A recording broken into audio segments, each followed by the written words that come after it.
हसुआ वाली निशान है, हसुआ वाली निशान है, हसुआ वाली निशान है, नहीं गलेगी किसी की दाल। नई सदी का नया सवाल,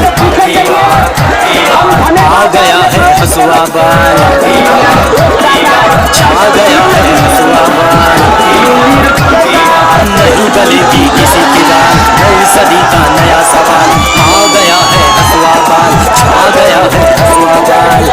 गाएगा नैया, आ गया है कन्हैया, गाएगा नैया, आ गया है कन्हैया।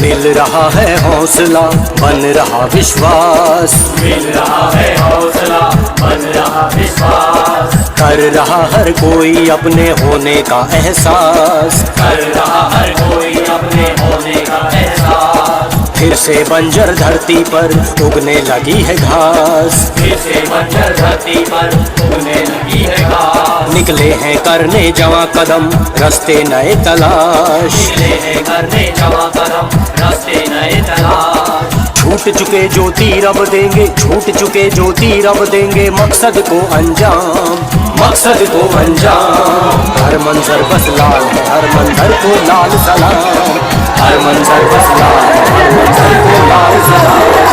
आया रे आया रे आया रे आया रे कन्हैया कुमार, आया रे आया रे आया रे आया रे कन्हैया कुमार।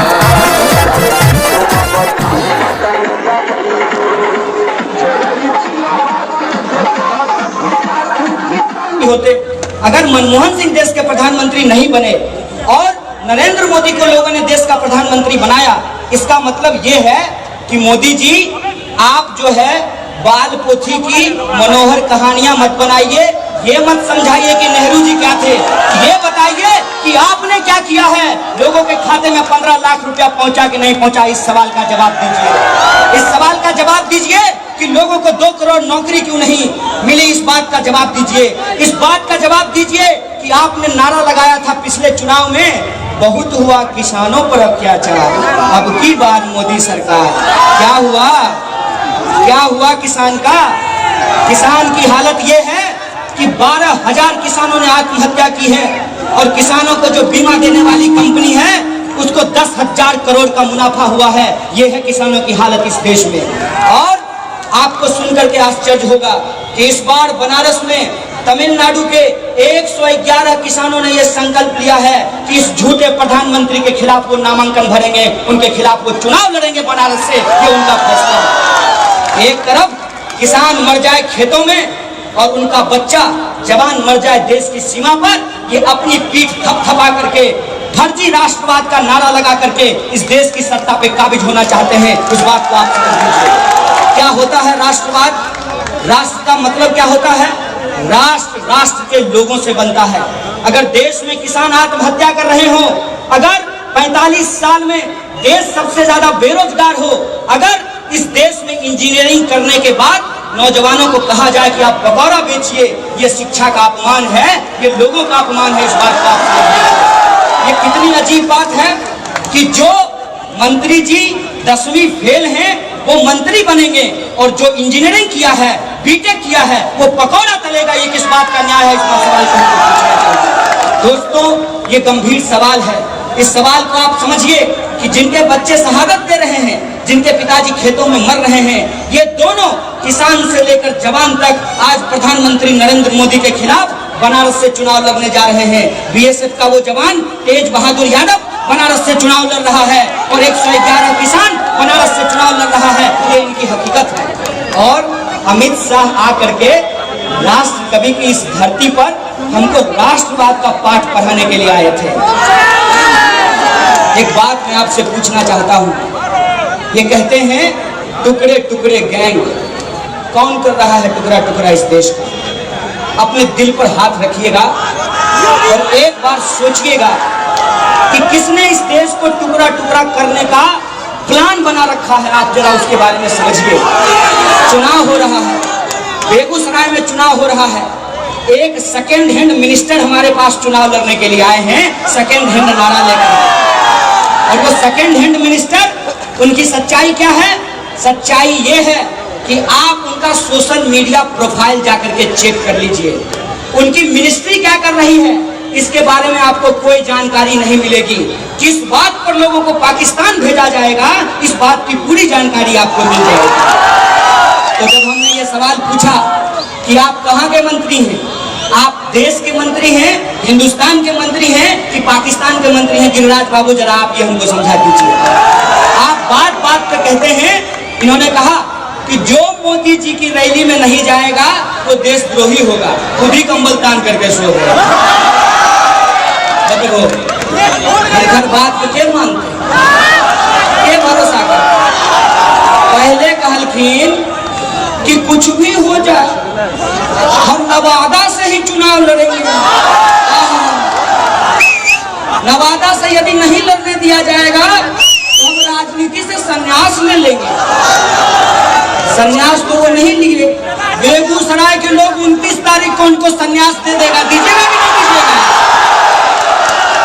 की बुझलखिन फड़किया दिना छिके, सोच के बताइए। ये किस मुंह से आकर के बेगूसराय में कहते हैं कि नमूना है। ए साहब, हम तो नमूना नहीं है, लेकिन आपको देख करके लगता है कि आप गोडसे का नमूना हैं। और मैं आपको कह देना चाहता हूं कि ये धरती डॉक्टर बाबा साहब भीमराव अंबेडकर की धरती है। ये धरती शहीद आजम भगत सिंह की धरती है। ये धरती महात्मा गांधी की धरती है। ये धरती बेगूसराय एक से एक शहीदों की धरती है। इसीलिए अगर आप हमारा नमूना देखना चाहते हैं तो प्रधानमंत्री से जरा कान में पूछ लीजिएगा और बताइए कन्हैया याद आ रहा है कि नहीं याद आ रहा है? नमूना तो हमने आपको दिखाया है, नमूना तो हमने आपको दिखाया है कि जितना जोर लगाना है लगा लीजिए, अपने लुटेरे दोस्तों को बुला लीजिए, खरीद लीजिए उनके दम पर अपने मीडिया चैनलों को। लेकिन हम आपको बताएंगे कि कॉर्पोरेट से पावर से ज्यादा पावरफुल इस देश में पीपुल्स पावर होता है। ये बात आपको एक बुरे सपने की तरह याद आएगी और आपको एक बुरे सपने की तरह याद आ रहा है। इसीलिए आप अपनी पूरी ताकत लगा दिए हैं। एक मिनिस्टर साहब को चुनाव लड़ने के लिए भेजे हैं, मंत्री जी कहते नहीं हम बेगूसराय नहीं जाएंगे। अमित शाह बोले कि आप हमारे बहुत अच्छे मित्र हैं, आप बस किसी तरह से हिंदू मुसलमान करके शमशान कब्रिस्तान करके बेगूसराय से चुनाव जीत करके आ जाइए, हम आपको कुछ ना कुछ पकड़ा देंगे।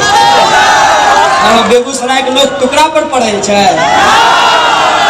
जो इस देश में चापलूसी के टुकड़े पे पलते हैं वही इस देश में मजदूर और किसानों के लड़ने वाले लोगों को टुकड़ा टुकड़ा कहते हैं। इस बात को याद रख लीजिएगा। और ये जो चापलूसी के टुकड़े पे पलने वाले लोग हैं, इस देश को जो लूटने वाले पूंजीपति हैं, उनके टुकड़ों पे जो पलने वाले लोग हैं, इस देश में किसानों, जवानों और इस देश की आम आवाम मेहनत कश की जो आवाज है उसको दबाना चाहते हैं। लेकिन हम उनको बता देना चाहते हैं कि आप कितना भी जोर लगा लीजिए, आप कितनी भी ताकत लगा लीजिए, आप कितना भी झूठ बता लीजिए, लेकिन बेगूसराय के लोग अपना सच जानते हैं। तो बेगूसराय के लोगों को ये मालूम है कि बेगूसराय की धरती राष्ट्र कभी पैदा करती है, राष्ट्रद्रोही नहीं पैदा करती है।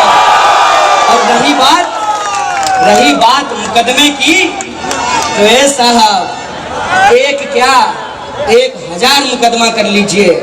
हम तो जेल से निकल करके ही कह दिए थे कि जब तक जेल में चना रहेगा आना जाना, और जब तक जेल में चना रहेगा डर नहीं लगता है आपसे।